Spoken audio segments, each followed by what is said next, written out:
Oh, excuse me. They say a sneeze is 1/10 of an orgasm. Elma CDC 44, Center for Disease Control. What is the most obscure fun fact you know and never get to share? Saturday, big match on SummerSlam, which is on Sunday, night 2. Saturday, you gotta decompress, right? Myself, Sabin, and our adopted sons, Fraxium, all decide to go to Central Park and walk around. Charlie Dempsey from NXT is also there with us. We're all sitting on a park bench. I believe we were talking about video games, might have been comic books, something relatively light. Everybody's relaxed. And out of nowhere, Charlie Dempsey goes, "Oh, that's Peter Dinklage." Lo and behold, it was Peter Dinklage. And we carried on the conversation. Just didn't bat an eye. Because you could just tell this guy did not want to be bothered. Earbuds in, hood up, walking dead ahead. Beautiful night for a walk. Nobody says anything to Peter Dinklage, but I swear to God he was there.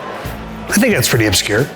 At Ty Steigert asks, if your wrestling career had a soundtrack, which songs would be on it and why? You have to understand that I've been wrestling for over 2 decades, and it's less about the songs, more so about, I think, the artists at that point. There's 3 that really jump out to me, and it's John Reese and Rick Froberg, related but also separate. So these guys were in Drive Like Jehu and Rocket from the Crypt and the Hot Snakes and the Night Marchers, the Obits, and just a plethora of different bands. And they just make music nonstop. And Rick Froberg passed away very suddenly, maybe like 3 years ago, but he was an incredible graphic artist.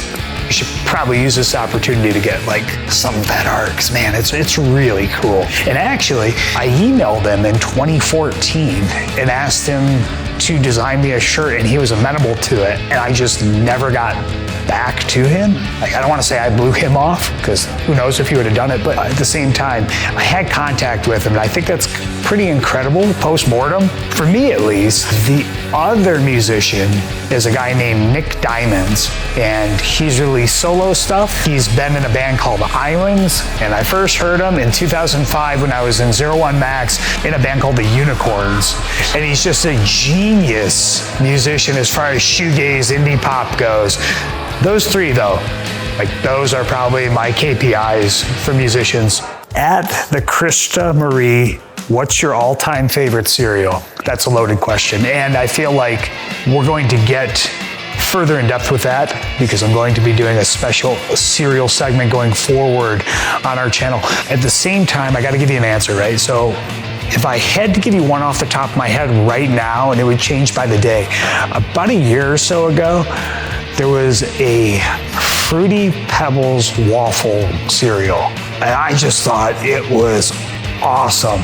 It was so good as far as texture went, and the flavor was really unique. But I do think there's something to be said for Rice Krispie Treats cereal, and they got rid of it 5 years ago. You guys remember that? It was awesome, because it was like broken up Rice Krispie Treats, right? I think they revamped it, and it was like Rice Krispies, and they just threw some shitty marshmallows in it. And it's like, dude, that's not good. Now, I don't know about you guys, but when I was a kid, I wasn't allowed to have super sugary cereals. And to be fair, they've changed the recipes over the years. So instead of 28 grams of sugar, we're now looking at like 13 to 17. So it's a lot better for kids in that way. But man, Rice Krispie Treat cereal was highly addictive. I thought that was just so awesome. And I feel like we got that from time to time. I think because my parents didn't know any better, and like, oh, well, it is Rice Krispies and that's healthy. Therefore, this can't be that bad.